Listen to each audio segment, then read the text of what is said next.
Irmãos, graça e paz. Quero dizer que é uma alegria imensa estar aqui na minha casa de volta. Não sei se todos sabem, mas aqui é a minha casa, foi aqui que eu cresci, foi aqui que eu aprendi as primeiras palavras no que diz respeito ao reino de Deus. Foi aqui que eu aprendi a amar os irmãos e experimentei a ser amado por irmãos. Eu trago um abraço da minha esposa, Cláudia, ela ficou lá em Brasília, junto com os nossos dois filhos, a Laura e o Edmar. E junto comigo só veio o Timóteo, o Zotinha, está aqui do lado do avô. Eu quero dizer que é uma alegria imensa rever pessoas que me conhecem desde quando eu era pequeno, rever também amigos muito queridos. E eu quero de forma muito especial agradecer ao Conselho da Igreja que por meio do Reverendo Emanuel nos fez o convite para estarmos aqui na conferência de 73 anos da Igreja Presbiteriana do Brasil. E de forma curiosa, tivemos um pastor missionário aqui nessa igreja, o reverendo, lembra dele? John Stamper. Ele foi missionário aqui na nossa igreja, trabalhou aqui durante um tempo, não foi muito tempo, foi pouco tempo, tive o privilégio de conhecê-lo, um homem de Deus, crente, disposto a servir e bastante comprometido com o seu reino também. E eu quero apresentar um pouco a respeito, ou falar um pouco a respeito do nosso ministério. Nós, para aqueles que não nos conhecem, a minha família, nós servimos ao Senhor como missionários desde o ano de 96, quando fomos missionários ali no Peru e no Equador, voltamos para o Brasil, fizemos curso teológico e daí ingressamos de novo no campo missionário. E estivemos trabalhando então ali no projeto Amanagé, a WEC Amazônia, de 2002 até 2021, janeiro de 2021, de sorte que estivemos por ali há mais ou menos 18 anos, trabalhando com indígenas. E Deus, na sua providência, nos tirou daquele lugar por conta da saúde da minha esposa. E desde então, nós estamos servindo a Deus numa outra área, ainda na área missionária, mas especificamente na área de treinamento missionário. E iniciamos então um ministério, mesmo ligados ali ao WEC, a nossa missão, ao WEC Brasil. Seguimos então com um ministério chamado Elêntica. Basicamente trabalha com treinamento, consultoria e também na produção de material de antropologia missionária e apologética missionária. Deus tem sido muito bondoso conosco e tem nos dado boas oportunidades. Eu volto de São Gabriel há poucos dias, estive lá, uns 20 anos da nossa missão lá. Tive o privilégio de ter um tempo com os colegas ali missionários, dando uma capacitação antropológica para eles na área de análise cultural. Eu sempre digo que o trabalho missionário ele tem diversas facetas. Ele não só prega o evangelho, mas ele tem que ser bom de logística muitas vezes. Ele tem que ser bom teólogo, tem que conhecer muito a palavra de Deus, muito teologia. Ele precisa ser bom de antropologia, ele precisa ser bom de linguística, ele precisa ser bom de apologética também, missionária ou helêntica. E pela graça de Deus, então, temos servido a Deus dessa forma e temos sido apoiados por essa igreja que caminha conosco desde, né? Eu não vou falar muito, né? Porque senão vai assustar aí algumas pessoas. Antes de abrirmos a palavra de Deus ali no capítulo 2 de Gênesis, eu quero fazer um breve comentário. Hoje, chegando aqui na igreja com essa minha camisa de colarinho clerical, perguntaram, que padre é esse, né? Que veio de onde é que ele é, né? Certamente o padre Marcelo Rossi não é, porque ele é muito feio, né? Eu sou muito mais bonito do que ele. E não sou padre, né? Sou pastor presbiteriano. Mas para aqueles que não sabem, o colarinho clerical foi criado por um pastor presbiteriano na Escócia, no século XIX. E basicamente o colarinho clerical quer dizer o seguinte, que aquele que prega a palavra, ele é escravo de Deus e só fala a respeito das coisas de Deus e não de si mesmo. Então assim, o compromisso que eu tenho com o colarinho clerical, primeiro é porque é de origem presbiteriana, pelo compromisso com a palavra de Deus, mas eu quero confessar que de coração, missionário de terno, gravata assim, não tem jeito não, irmãos, eu não me acostumo não. Então o colarinho clerical é um segredo só nosso aqui, tá? Não vou falar para ninguém mais. Mas o colarinho clerical é uma forma que eu arrumei de burlar, se eu posso dizer assim, o terno e a gravata. Então assim, é muito mais simples para mim. E o último segredo ainda nessa é que eu não sei dar nó de gravata, irmãos. Então o colarinho clerical é mais fácil. Você enfia para cá, enfia para lá e está lindo, perfeito e bonito. Eu quero convidar você então a abrir a palavra do Senhor no livro de Gênesis, no capítulo 2, a partir do verso 4 até o verso 17. Nós estaremos aqui então falando nessa semana, ou nesses dias de conferência, sobre santificação ou santidade. Esse é o nosso nosso compromisso aqui durante essa conferência. Então, quero convidar você a se colocar de pé, abrir a sua Bíblia em Gênesis, no capítulo 2, a partir do verso 4 até o verso 17, que diz assim. Gênesis 2, 4 até o verso 17. Esta é a gênese dos céus e da terra quando foram criados, quando o Senhor Deus os criou. Não havia ainda nenhuma planta no campo na terra, pois ainda nenhuma erva do campo havia brotado, porque o Senhor Deus não fizera chover sobre a terra. E também não havia homem para lavrar o solo, mas uma neblina subia da terra e regava toda a superfície do solo. Então formou o Senhor Deus ao homem do pó da terra e lhe soprou nas narinas o fôlego de vida. E o homem passou a ser alma vivente. E plantou o Senhor Deus um jardim no Éden, na banda do Oriente, e pôs nele o homem que havia formado. Do solo fez o Senhor Deus brotar toda sorte de árvores agradáveis à vista e boas para alimento. E também a árvore da vida no meio do jardim e a árvore do conhecimento do bem e do mal. E saía um rio do Éden para regar o jardim, e dali se dividia, repartindo-se em 4 braços. O primeiro chamava-se Pison, é o que rodeia a terra de Havilá, onde há ouro. O ouro dessa terra é bom.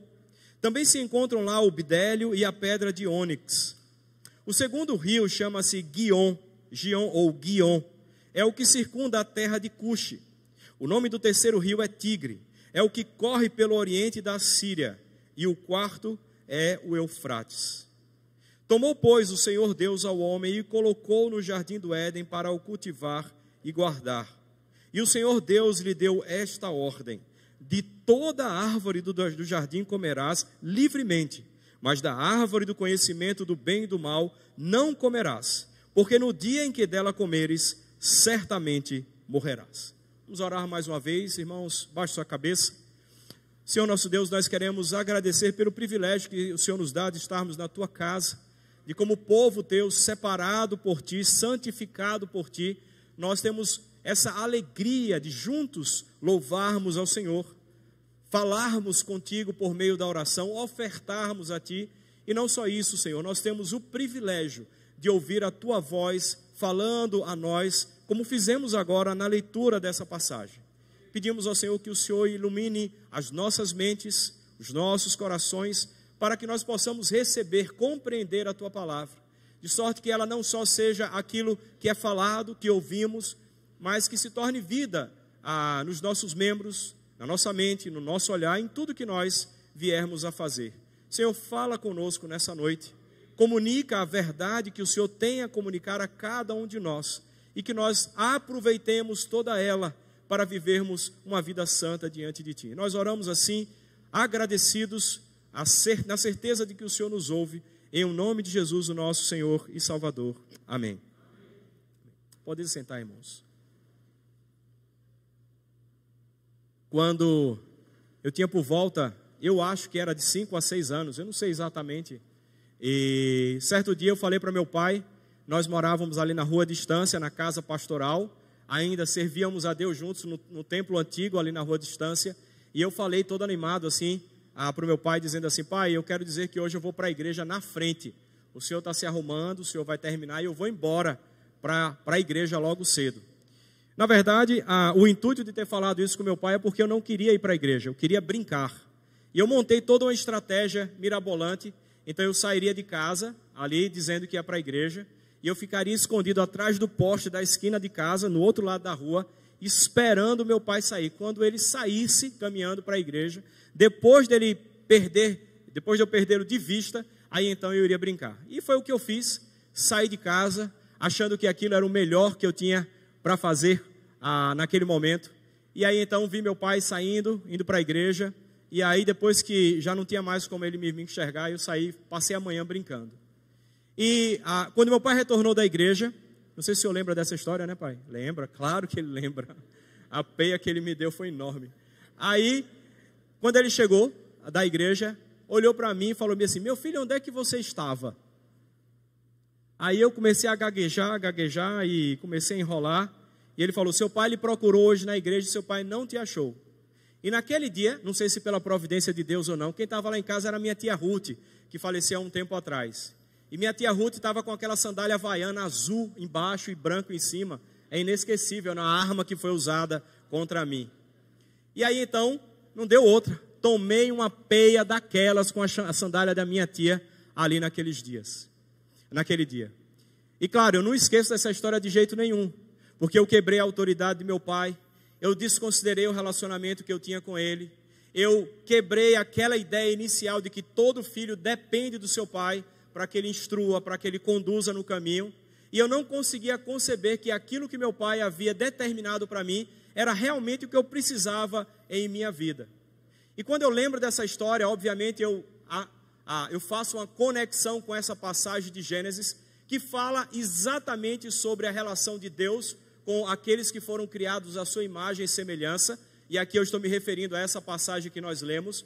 E pela primeira vez nós conseguimos perceber e enxergar na palavra de Deus, Deus falando em santidade. Obviamente que nós não lemos nenhuma palavra a respeito de santidade, mas o que a gente enxerga nessa palavra aqui é exatamente Deus dando para nós e oferecendo para nós, ainda no início de todas as coisas, aquilo que eu chamaria de os princípios fundamentais da santidade de Deus. E é exatamente isso que nós falaremos aqui nessa noite, irmãos. Sempre que eu tenho algum tema, como pecado, por exemplo, ou sobre Deus e o seu caráter, eu tenho buscado no livro de Gênesis entender onde estão os princípios desses temas que são tão fundamentais para nós. E eu consigo enxergar aqui então também, como nós veremos hoje, sobre esses princípios fundamentais da santidade de Deus expresso aqui nesses versos, especialmente do verso 15 até o 17. E o primeiro princípio que a gente observa aqui nessa palavra é que a santidade de Deus é demandada num ambiente relacional.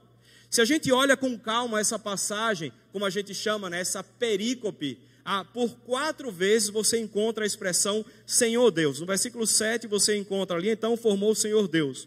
No versículo 8, e plantou o Senhor Deus. No versículo 9, do solo fez o Senhor Deus. No versículo 15, tomou, pois, o Senhor Deus. No versículo 16 diz, e o Senhor Deus. E toda vez que você encontrar, para você que não sabe, toda vez que você encontrar esse nome Senhor em caixa alta, significa que ali não está falando a respeito de Deus, nem de Adonai, o Senhor, nem de Elohim, aquele que é o Criador de absolutamente tudo, mas está falando de Yahvé ou Yahweh, que é a ideia do Deus relacional e do Deus pactual. Quando Moisés escreveu essa passagem, diferente do que está escrito lá no começo do livro, quando diz, no princípio criou Deus os céus e a terra, ele ali se refere a Deus como Elohim, o Deus criador de tudo. Agora ele está falando de um Deus pactual, um Deus que se relaciona com o seu povo. E é importante nós percebermos que quando nós falamos a respeito da santidade de Deus, nós não estamos falando de um Deus remoto, de um Deus distante, mas um Deus que se relaciona comigo e com você. Ou seja, a plataforma sobre a qual está fundamentada a santidade de Deus, no que diz respeito ao seu povo, é porque há um relacionamento entre Deus e o seu povo, entre nós e Deus, entre você e Deus, e entre eu e Deus, obviamente. E é curioso porque toda vez que nós pensamos sobre pessoalidade de Deus, é importante que a gente tenha convicção disso. Que no ambiente em que Deus demanda de mim e de você santidade, não é simplesmente um Deus que fala para você e diz, olha, está escrito na lei, faça. Mas é um Deus relacional. Ou seja, Deus pede a mim e a você e ordena a mim e a você que andemos em santidade. Hoje no momento do ofertório, o pastor Josué estava falando sobre o tempo que ele tirou em oração, pedindo a Deus que Deus levantasse recursos, e Deus decidiu, pela sua livre vontade, decidiu naquele momento despertar pessoas para ligar para ele. E o ponto curioso do testemunho dele é que ele estava se referindo a um Deus que ouve as nossas orações. Um Deus que quando você fala, ele escuta, mas não só isso, ele é um Deus também que conversa comigo e com você. Então o fato de nós não enxergarmos Deus de manhã, de tarde ou de noite, não significa que o nosso Deus é uma coisa, ou o nosso Deus é uma energia, ou o nosso Deus é qualquer outra coisa, mas ele é um Deus pessoal, ele é um Deus que se relaciona, é um Deus que olha para você, olha para mim e vê, enxerga o nosso sofrimento. Ele olha para mim e olha para você e ele propõe um relacionamento de amizade.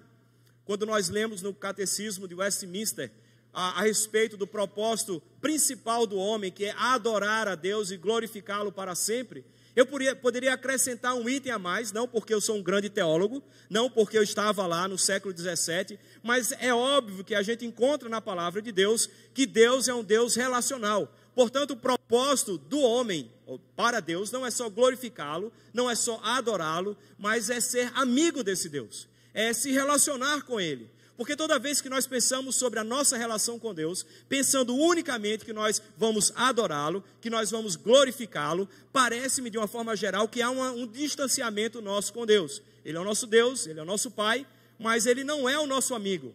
E o seu Filho Jesus, quando Ele encarnou e veio para esse mundo, Ele mostrou para os discípulos que a relação que Ele se propunha como sendo a imagem de Deus ali revelada, era de amizade. Ele falava, eu lhe chamo agora, chamo vocês de amigo meu.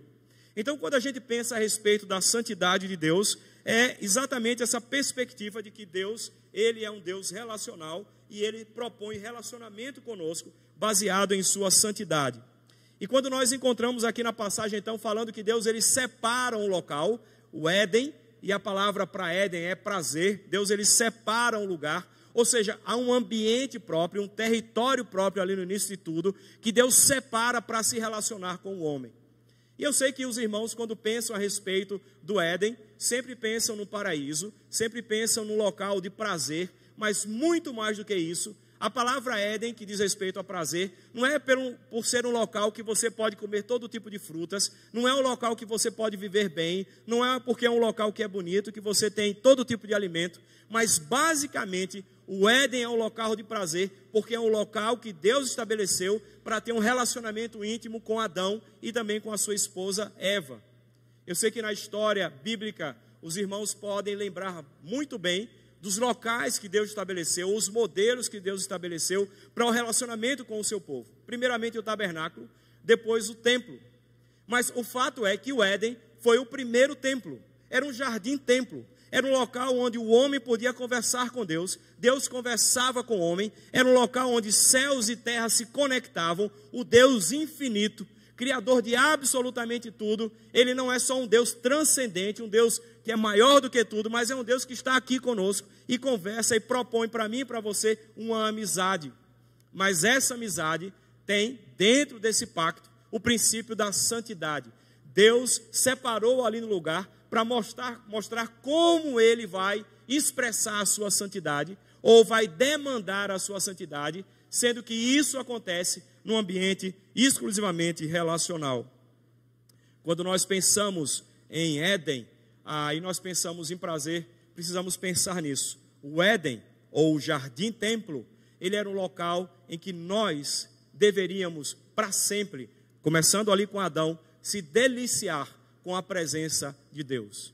E é curioso porque toda vez que nós pensamos sobre a adoração a Deus e a segunda vinda do Senhor Jesus, nós pensamos que nós iremos ficar lá adorando, cantando. Irmãos, muito mais do que isso. Lá nós vamos conversar com o nosso Deus. Lá nós vamos nos relacionar com Ele, de pai para filho, como nós fizemos com os nossos pais, como os pais fazem com os seus filhos. Só que o princípio do relacionamento com Deus, nesse princípio é demandada a santidade. Um segundo aspecto que a gente encontra já no verso 16, é que a santidade de Deus, ela não só é demandada nesse ambiente relacional, mas ela é também fincada na autoridade de Deus. No versículo 16 diz assim: e o Senhor Deus lhe deu esta ordem: de toda árvore do jardim comerás livremente, mas a árvore do conhecimento do bem e do mal não comerás, porque no dia que dela comerdes, certamente morrerás. É curioso porque toda vez que nós pensamos nos ensinos bíblicos, a gente muitas vezes desconsidera o princípio da autoridade. E o ponto é simples. O fato é que Deus disse para Adão e Eva, aqui no início de tudo, que eles não deveriam comer. É uma ordenança dele. E se a gente fosse pensar no princípio da autoridade, de que se Deus diz que o homem não deveria comer, ou se Deus diz aquilo que a gente deve e não deve fazer, e isso deveria ser um princípio básico e fundamental para nós obedecermos. Como eu falei há pouco, toda vez que a gente pensa em lei, em papel, em justiça, a gente sempre tem um certo distanciamento. Quem foi o legislador que criou as leis do nosso país, ou quais foram? Quem é o juiz que vai julgar o nosso caso? A nossa relação é sempre de animosidade, porque é um papel simplesmente que diz, no artigo tal, no inciso tal, o que a gente pode ou o que a gente não pode fazer, e qualifica aquilo que é crime e aquilo que não é crime, e então a gente tem que prestar contas diante da justiça. Mas o fato é que essa autoridade, ela determina o que é certo e errado, e aqueles que fazem coisas erradas devem pagar.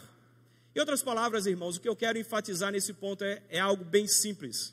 O fato de Deus dizer que para o homem que não deve comer, que é uma ordenança de Deus, é suficiente para a gente obedecer. Mas o ponto todo é que o princípio da autoridade, que está ali fincada a santidade de Deus, é a ideia de que Deus tem, de maneira muito clara, a ensinar para mim e para você o que é certo e o que é errado. A gente vai falar um pouco mais a respeito disso adiante. Se a gente pudesse lembrar, e eu sei que vocês vão lembrar rapidamente, quando a gente abre na página anterior ali, versículo 1, capítulo 1, versículo 1, diz assim: no princípio criou Deus os céus e a terra.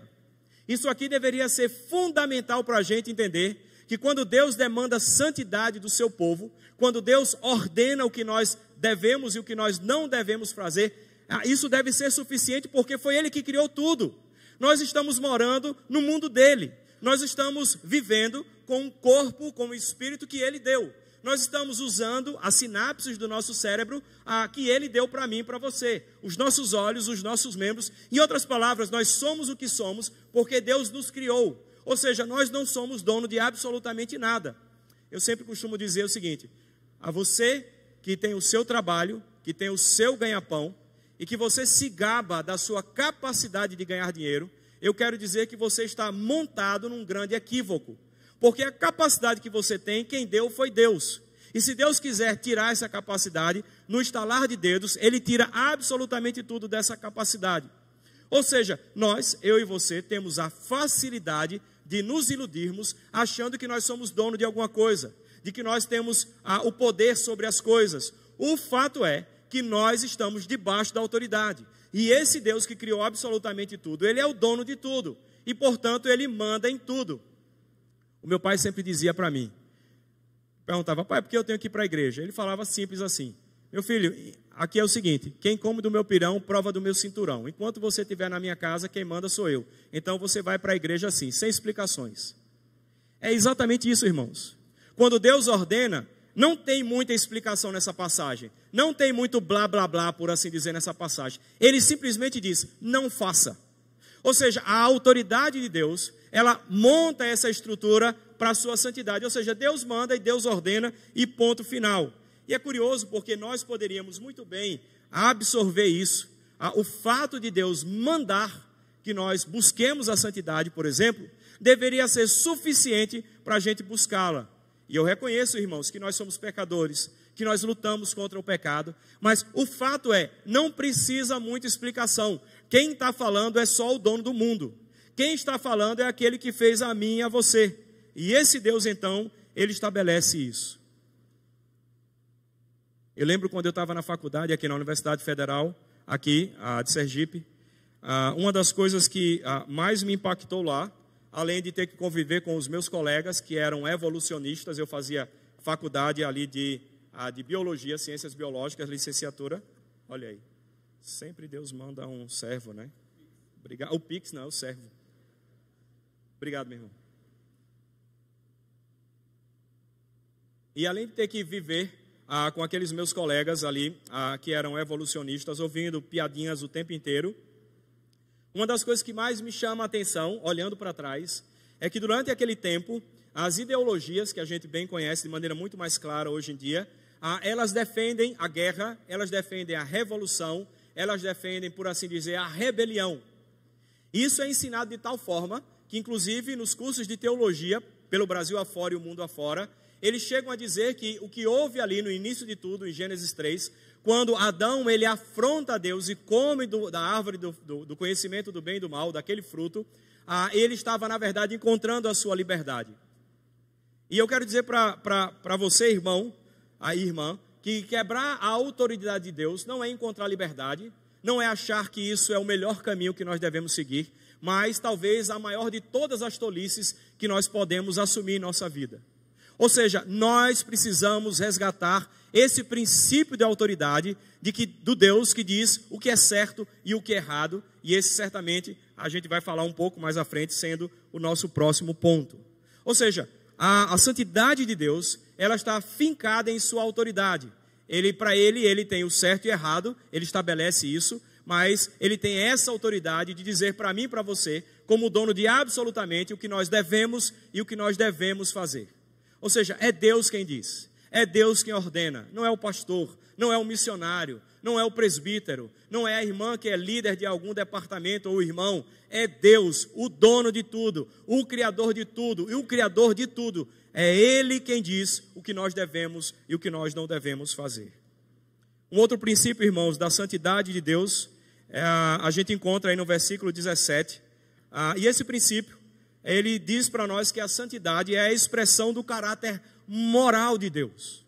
Ele é a expressão do caráter moral de Deus. No versículo 17, já ali no começo, diz assim, versículo 16 diz assim: e o Senhor Deus lhe deu esta ordem: de toda árvore do jardim comerás livremente. E aí versículo 17, então: mas da árvore do conhecimento do bem e do mal não comerás. Quando o Senhor Deus diz para o homem o que ele deve e o que ele não deve fazer, o que Deus está revelando nessa passagem aqui, é que quando Deus ele se expressa de maneira muito clara, porque ele é um Deus pessoal, ele diz exatamente o que vai acontecer, e ele diz então: olha, para mim tem certo e tem errado. Você pode comer da árvore do conhecimento do bem e do mal, mas você não pode comer da árvore do conhecimento do bem e do mal, mas da árvore da vida você pode comer. Porque se você comer da árvore do conhecimento do bem e do mal, certamente você vai morrer. Ou seja, o nosso Deus, ele é um Deus moral, no sentido que ele diz de maneira muito clara para nós, para mim e para você, aquilo que é certo e aquilo que é errado. Ou seja, Deus tem normas. Para Deus há algo claro que a gente pode fazer e também de forma muito clara aquilo que não podemos fazer. Uma das características mais curiosas das religiões ao redor do mundo é essa dificuldade de se comunicar com o transcendente. E não se espantem. A própria Igreja Católica, quando você começa a conversar com aqueles nossos amigos católicos, uma das coisas que mais chama atenção é o fato dele não saber exatamente o que vai acontecer com a sua vida. Opa, peraí. A palavra de Deus me diz claramente que só há dois caminhos. A palavra de Deus diz claramente que aqueles que colocam a sua fé na obra de Cristo, arrependidos pelo seu pecado, reconhecendo que são os pecadores, e que esse Jesus cumpriu o seu papel, a sua missão vicária, que significa, ele é o nosso substituto, recebendo sobre si a punição do meio do seu pecado, diz que as pessoas que fazem isso, elas então se tornam filhas de Deus. E por conta disso, elas viverão com Deus para sempre, num relacionamento não só de servo e senhor, mas de amigo de Deus. E quando você conversa com essas pessoas, elas dizem: vocês crentes, vocês protestantes, se acham, porque vocês se dizem que são salvos. Eu não sei o que vai acontecer com a minha vida. Eu não sei como vem depois da morte. Deus é quem sabe. Opa, peraí. Não só Deus é quem sabe, mas de forma substancial, ele diz para mim e para você qual é o caminho do homem que segue a Deus e aquele caminho do homem que não é arrependido, que não confia em Cristo, o que é que vai acontecer com ele depois da sua morte. Quando nós nos referimos à verdade de Deus, um Deus que se comunica de maneira clara em vários aspectos, por assim dizer, nos aspectos fundamentais da existência humana, esse Deus então revela para mim o que é certo e errado, revela para você o que é certo e errado. E ele diz, olha, naquele momento ele diz, vocês não podem comer. Deus está revelando o princípio do que é certo e do que é errado, ou de que há certo e há errado também. E é curioso porque a fala humana e os argumentos humanos, eles servem como escravos a nós. Tem uma música em inglês que fala exatamente sobre palavra, e diz que a palavra ela é escrava e a gente faz o que quer com ela. Por meio da nossa linguagem, da nossa comunicação, a gente pode até validar um erro, a gente pode até validar um pecado nosso, por meio da argumentação. Mas o fato é claro, se você vai para a palavra de Deus, e deixa que Deus fale por meio da sua palavra, eu e você saberemos e sabemos o que é certo e errado. Adulterar é pecado, é errado. Mentir é pecado. Roubar é pecado. essas coisas todas, somente nas nossas intenções, também são pecados. E que matar não é simplesmente enfiar uma peixeira ou dar um tiro no irmão, mas falar do irmão é pecado, condenar o irmão é pecado. Ou seja, a Bíblia diz para mim e para você, de maneira clara, o que é pecado, que nós não podemos fazer nenhuma imagem para representar Deus. Por quê, irmãos? Porque eu e você já somos a imagem dele. Nós somos a expressão desse Deus, nós fomos criados à sua imagem e semelhança. Não há necessidade de mais nada. A Bíblia fala que nós não devemos ter outros deuses. A Bíblia fala de maneira mais plena sobre a essência do pecado e diz, você e eu não devemos cobiçar. Porque cobiçar é algo que você não vê. Cobiçar não está exposto. Cobiçar não é público. Mas cobiçar revela uma intenção do nosso coração de insatisfação e de desejar aquilo que não é seu ou aquilo que é do outro. Ou seja, a palavra de Deus, ela diz de maneira muito clara para mim e para você o que é certo e errado. Quando nós falamos a respeito da santidade de Deus, ela está fundamentada nessa ideia de que o nosso Deus, ele é um Deus moral. E quando a gente olha a Escritura, a prova disso, primeiramente, está na queda. Deus deixa de maneira muito clara o que é certo e errado, e se você faz o que é errado, você vai sofrer as consequências. Mas não só isso, se você for mais à frente, virar mais outra página, você vai encontrar a história de Caim e Abel, que existem formas certas e formas erradas de adorar a Deus. Hoje nós cantamos sobre espírito e a verdade, né? Nós estamos adorando a Deus em espírito e a verdade. Quando você vai no texto da mulher samaritana, no capítulo 4 de João, o que é que o texto está dizendo para mim e para você? Ele está dizendo simplesmente o seguinte: a maneira de adorar a Deus em espírito e em verdade é quando você encontra em Deus a satisfação para a sua vida. Ou seja, não adianta você estar aqui levantando a mão, fechando os olhos e tentando contrição diante de Deus, se na sua vida você não tem a Deus como aquele que te satisfaz. Ou seja, Deus ele começa a explicar e ele explica de maneira clara como devem ser as coisas. Eu sei que vocês lembram muito bem daquela passagem quando a arca é conduzida de maneira imprópria, a arca da aliança, e então os bois tropeçam e a arca vai ali caindo, e então aquele rapaz põe a mão na arca, e o que acontece com ele? Ele fica cheio da glória de Deus. Desculpa, irmãos, ele se lascou. Sabe por quê? Porque para Deus existe certo e existe errado. Então quando a gente pensa a respeito desse Deus, ele é um Deus dessa forma.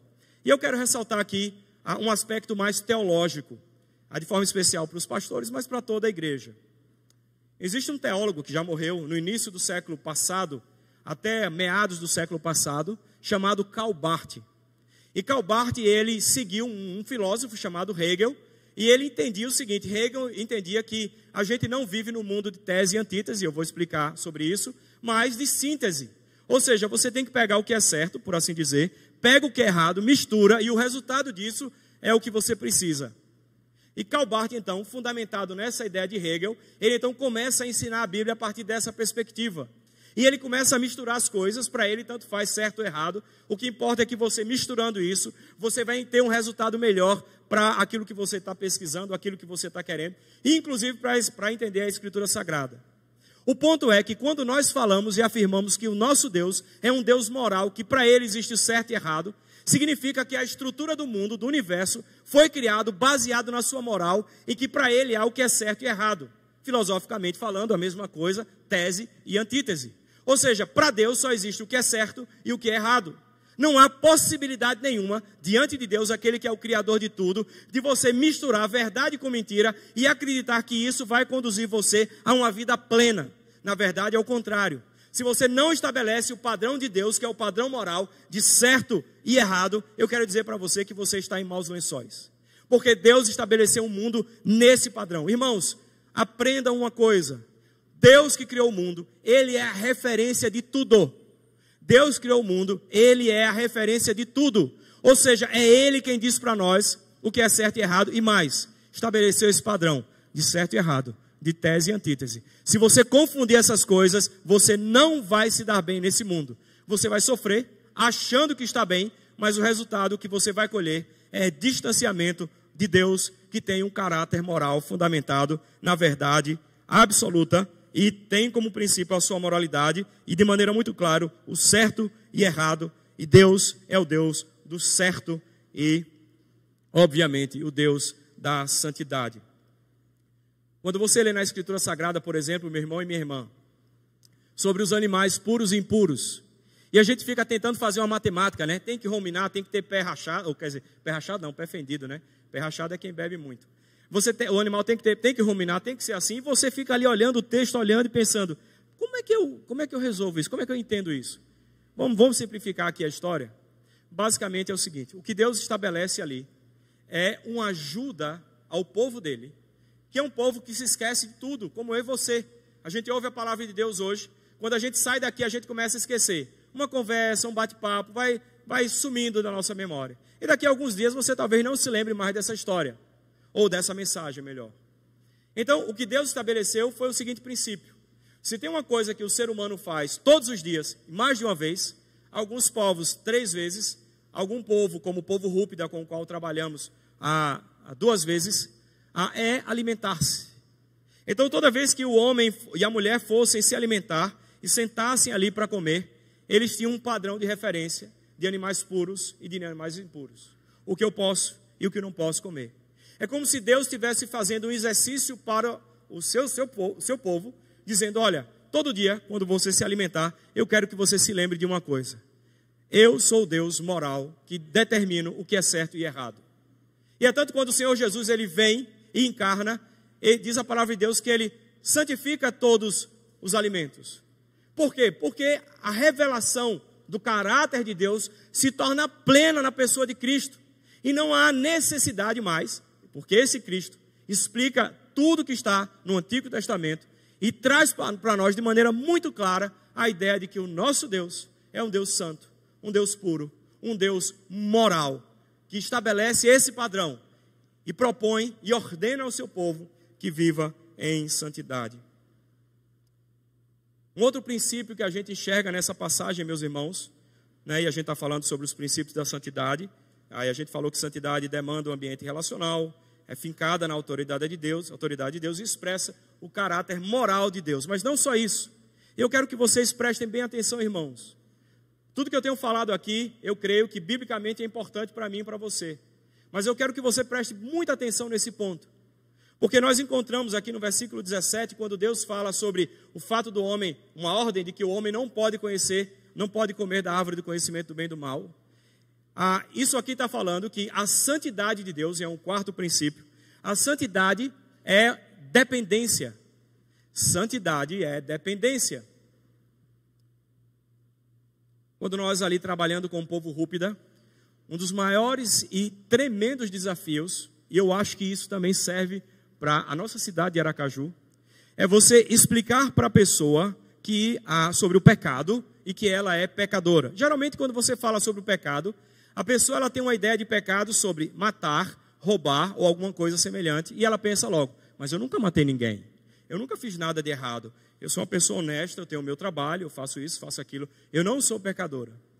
Então as pessoas pensam que pecado está relacionado com fazer ou não fazer esse tipo de coisas. Eu lembro quando nós estávamos pregando o evangelho para os Rúpida, e no processo de evangelização desse povo, o grande desafio nosso era exatamente ensinar-lhes sobre o que era pecado. E quando a gente olha lá em 1 de João, no capítulo 3, no versículo 4, sobre a transgressão da lei é pecado, toda vez que eu falava sobre lei ou sobre a palavra de Deus para os Rúpida, eles pensavam assim, e eles falavam, então quer dizer você está falando sobre um papel que manda na gente, é? Que ele explicava o que era a lei, que Deus escreveu, e etc. E ele falava, então um papel que manda na gente. E eu tive que sair pesquisando e pensando na Escritura Sagrada e pensando, como é que eu posso explicar para um povo que não conhece lei, eles não sabem o que é lei, eles não conhecem lei, tá, irmãos? E que não conhecem lei, e toda vez que eu explico não faz sentido para eles. E eu comecei a pesquisar na Escritura Sagrada, e como eu falei, eu voltei lá para o início do tudo, quero entender o que é pecado. E o primeiro ponto foi Gênesis 3, não, peraí, eu quero ir antes ainda. E aí, lendo sobre essa passagem, comecei a estudar sobre ela. Aqui fala sobre a árvore do conhecimento do bem e do mal. E que era pecado comer dessa árvore. Opa, peraí, então o que é que diz essa árvore? O que é que significa isso? Um dos princípios, irmãos, para a gente entender a Escritura Sagrada, é que a Bíblia interpreta a Bíblia. Ou seja, a Escritura Sagrada interpreta a Escritura Sagrada. Ou seja, se você tem alguma dúvida, procure na Escritura esclarecer a sua própria dúvida. E então comecei a pesquisar sobre essa passagem, a árvore do conhecimento do bem e do mal, e caí exatamente naquela passagem de primeiro livro dos Reis, no capítulo 3, quando Salomão, então, ele tem ali um sonho, E nesse sonho, Deus se apresenta a ele. E ele então, no versículo 9, primeiro livro dos Reis, capítulo 3, no versículo 9, diz assim: dá, pois, isso, lembre bem, irmãos, todo rei, ele tinha um papel que era fundamental, que era julgar o povo. Não só ir à guerra, não só governar o seu povo, mas de julgar as causas. Então, quando, naquela situação em que Salomão está assumindo o reinado, o trono do seu pai, ele então, Deus se apresenta a ele em sonho, e ele então conversa com Deus ali em sonho, e ali então no versículo 9, ele pede a Deus o seguinte: dá, pois, ao teu servo coração compreensivo para julgar a teu povo. Esse era o papel de um rei. E ele está dizendo: eu não quero julgar por mim mesmo. Eu não quero tomar as decisões do que diz respeito ao julgamento do certo e errado por mim mesmo. E ele segue dizendo: para que prudentemente, ele quer que Deus dê um coração para ele compreensivo, para que ele possa julgar, para que prudentemente discirna entre o bem e o mal. Pois quem poderia julgar a este grande povo? Em outras palavras, o que Salomão está pedindo a Deus é o seguinte: Deus, eu quero que o Senhor me dê discernimento para saber o que é certo e errado. Eu quero que o Senhor me ajude a julgar. Quem tem maior autoridade para julgar um povo, senão o Deus moral, que já tem estabelecido um padrão de certo e errado. E eu quero dizer então que eu demando do Senhor um coração compreensivo, ou seja, que esteja conectado ao Senhor, para que eu com sabedoria possa julgar o povo. Não a minha sabedoria, mas a sabedoria que vem do Senhor. Então esse texto ele lança a luz sobre Gênesis 2, aqui no versículo 17, dizendo para mim e para você que a árvore do conhecimento do bem e do mal seria basicamente a árvore para discernir o que é certo e errado. Em outras palavras, irmãos, quando Deus ordena ali para que Adão e Eva não comam da árvore do conhecimento do bem e do mal, basicamente ele estava dizendo o seguinte: não queiram discernir por vocês mesmos o que é certo ou é errado.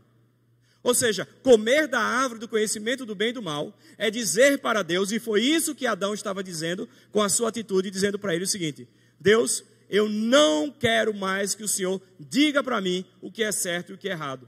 A partir de agora, eu sou autônomo, ou seja, eu estabeleço a minha própria lei. E não só isso, eu sou autossuficiente. Eu encontro em mim tudo o que eu preciso para saber o que é certo e errado.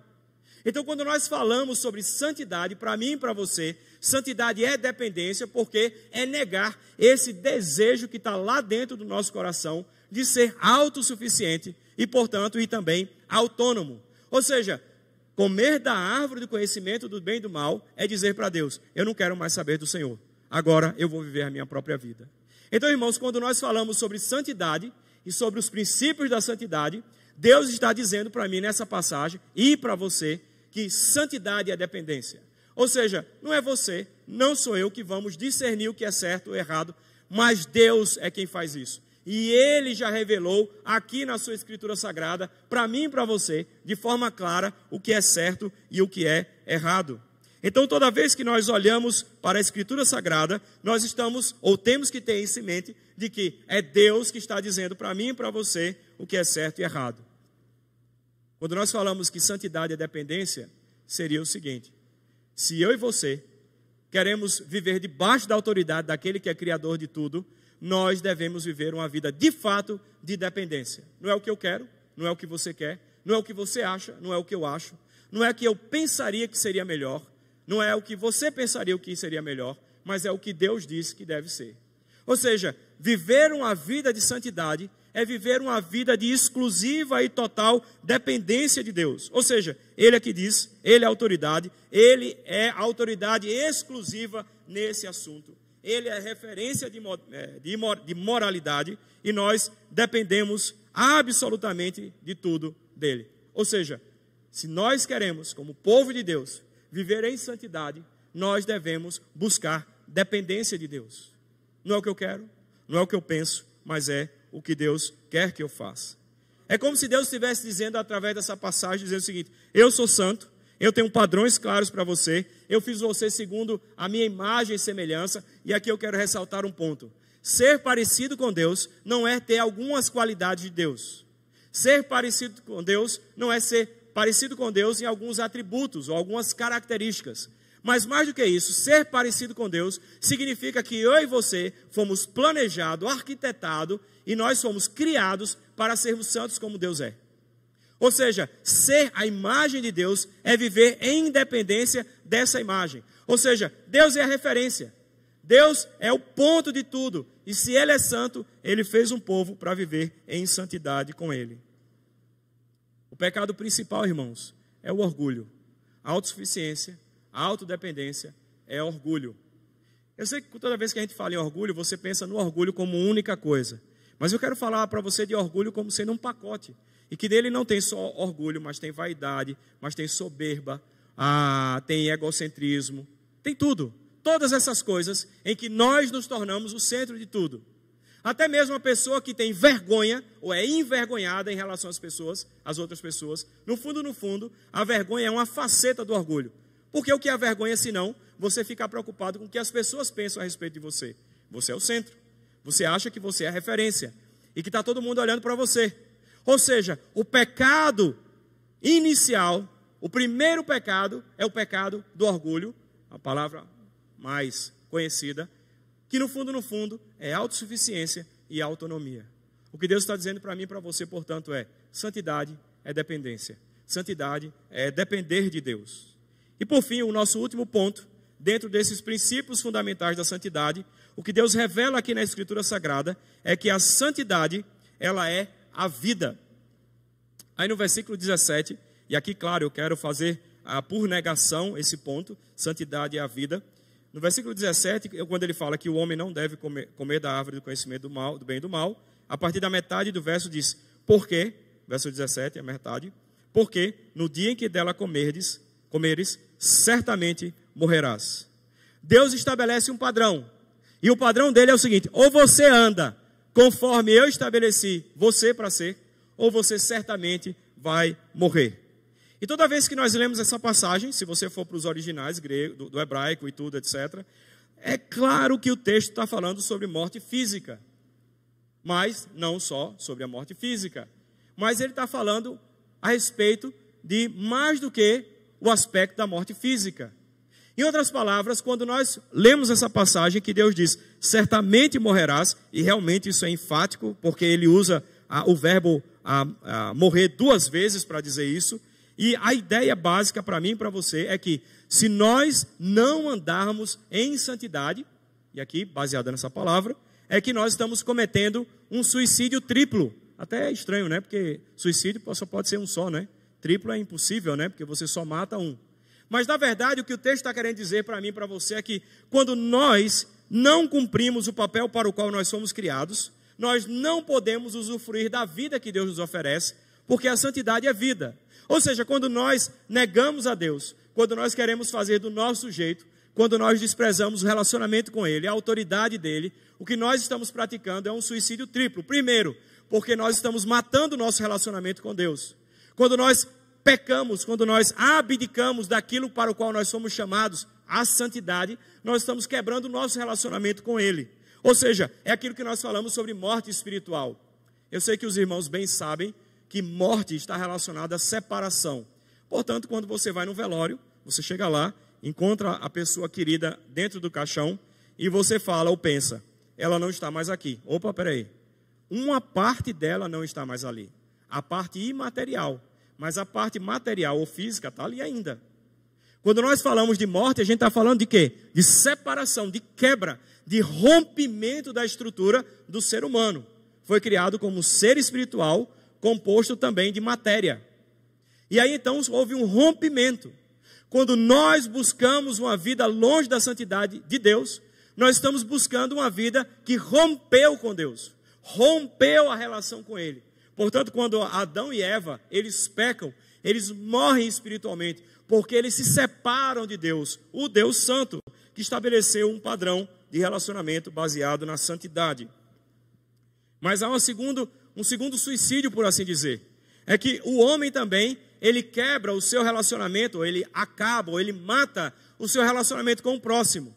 Claro, a passagem do Gênesis 3 deixa de maneira muito clara que quando Deus chama Adão ali para conversar e prestar contas, Adão, onde você está? Quem foi que lhe disse isso, aquilo, outro? E o que é que ele disse? Foi A mulher que o Senhor me deu. Opa! Ou seja, quando nós buscamos uma vida longe da santidade de Deus, nós vamos ter sérios problemas relacionais também. Então, não fazer a vontade de Deus é cometer esse segundo suicídio, se eu posso dizer assim, que diz respeito ao relacionamento com o próximo. Mas tem um outro aspecto que diz respeito a uma quebra consigo mesma. Ou seja, você passa a não saber mais direito quem você é.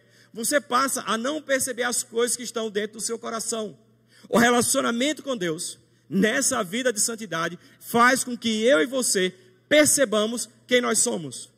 Faz com que a gente possa encontrar dentro de nós, de maneira muito clara, aquilo, por exemplo, que nós precisamos consertar diante de Deus e com a ajuda dele. Ou seja, quando nós buscamos uma vida longe da santidade, nós estamos quebrando a nossa estrutura básica. Porque nós só podemos conhecer a nós mesmos quando nós conhecemos o nosso Criador. Quando nós vivemos um relacionamento íntimo com Ele, de proximidade com Ele. Portanto, quando a gente fala que santidade é vida, é porque se nós vivemos uma vida que não é em santidade com Deus, nós estamos diariamente cometendo um triplo suicídio. Por que triplo suicídio? Porque eu mato o meu relacionamento com Deus, o meu relacionamento com as pessoas e o meu relacionamento comigo mesmo. Eu passo a não me entender mais. Eu passo a ter dificuldade de discernir quais são as minhas lutas. Na minha listinha, eu tenho uma listinha de oração todos os dias. Não é reza não. Eu estou de colarinho clerical, né? Mas não é reza não. Mas eu tenho uma lista de oração que todo dia eu oro. E tem alguns itens ali que não muda nunca. Nunca muda. No que diz respeito aos pedidos das pessoas, eu oro e ali às vezes muda. Então, por exemplo, está orando por alguém enfermo e aquela pessoa vem a falecer. Aí eu mudo ali por um tempo, pedindo que Deus derrame consolo para a família. E aí então, depois de um tempo, eu tiro aquilo lá e vem outra pessoa no lugar. Mas tem alguns pontos nos meus motivos de oração diário que são fixos. E dentre eles tem lá uma coluninha com alguns pecados que eu luto diariamente com eles. Eu quero dizer para vocês, irmãos, que no momento mais crítico da minha vida, um dos momentos que eu entrei em crise, com doença, estava com burnout, tive que deixar o campo, e foi nesse período que eu recorri a Deus. Comecei a orar mais, a ler mais a Bíblia, começar a ler mais livros devocionais. Foi ali que eu conheci o aconselhamento bíblico.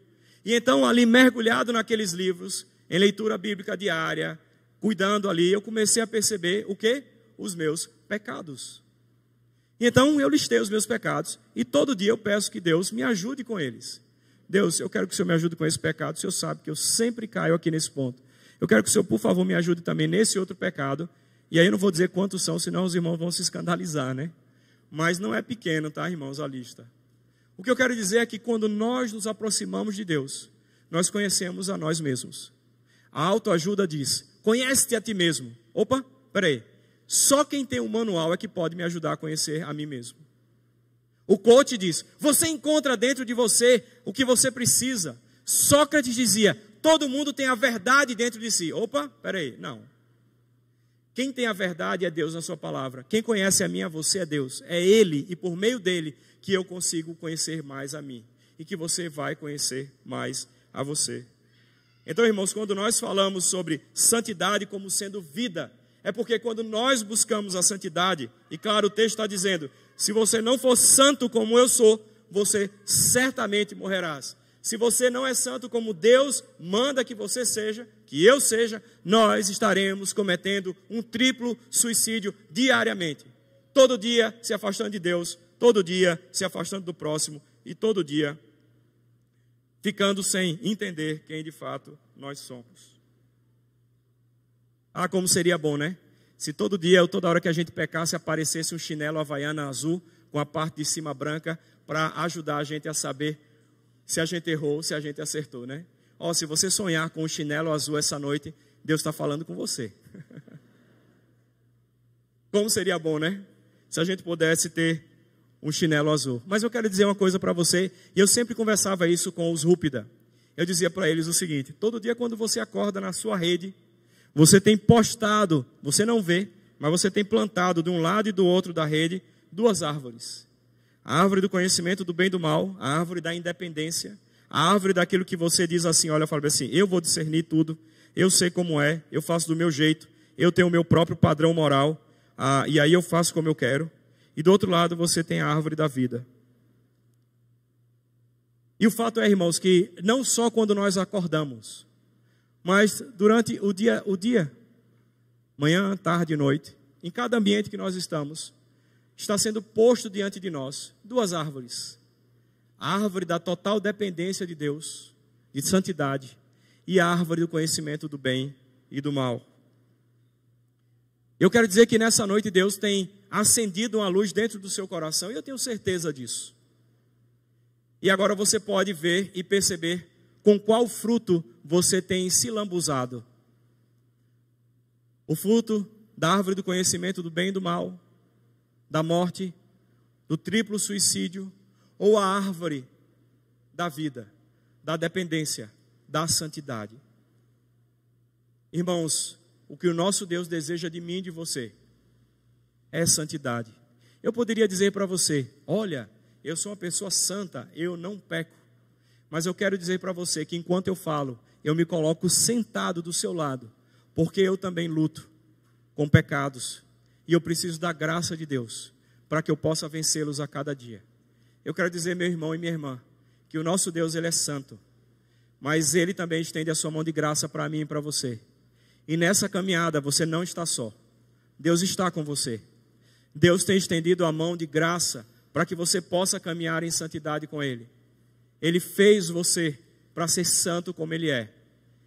E o melhor fruto que nós temos para comer e para nós nos lambuzarmos é o fruto da vida, o fruto da santidade.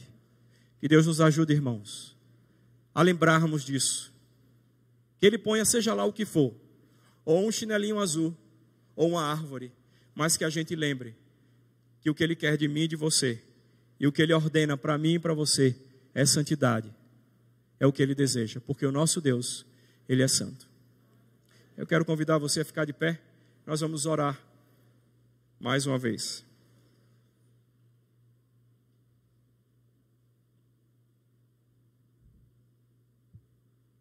Senhor nosso Deus, nós queremos dizer que nós somos de fato pecadores. E isso deveria gerar em nós vergonha diante do Senhor, porque o Senhor nos fez para sermos santos. E, sinceramente, Senhor, nós nem sentimos vergonha do Senhor. Ó Senhor, tem misericórdia de nós. E nós clamamos ao Senhor que o Senhor nos perdoe, não pelos nossos méritos, não porque nós prometemos que a partir de agora nós vamos ser santos, mas fazemos isso nos méritos da pessoa do seu Filho, o nosso Senhor e Salvador Jesus Cristo. Ó Senhor, tem misericórdia de nós e nos dá força para fazermos a Tua vontade e sermos santos como o Senhor é. Perdoa-nos, Pai. Nós oramos assim, em o nome de Jesus, aquele que é verdadeiramente santo, aquele que é puro. E propôs como exemplo para nós uma vida de total obediência. Nós não vamos prometer ao Senhor total obediência porque nós somos pecadores remidos, temos uma nova natureza, mas lutamos ainda com isso. Mas queremos dizer que nós vamos nos agarrar na sua graça para caminharmos em santidade. Nós precisamos do Senhor. Nós precisamos, ó Pai, de Ti. Porque sermos santos na nossa força, essa decisão quando nós tomamos não dá certo. 2, 3 dias depois a gente já esquece e já não dá. Seja gracioso, Pai, conosco. E nos faz santo como Tu és. Porque se o Senhor assim não fizer, vai ser difícil nós fazermos pelo nosso próprio esforço. Seja gracioso conosco, ó Deus. Queremos ser santo como Tu és. Nós oramos assim em nome do Senhor Jesus. Amém.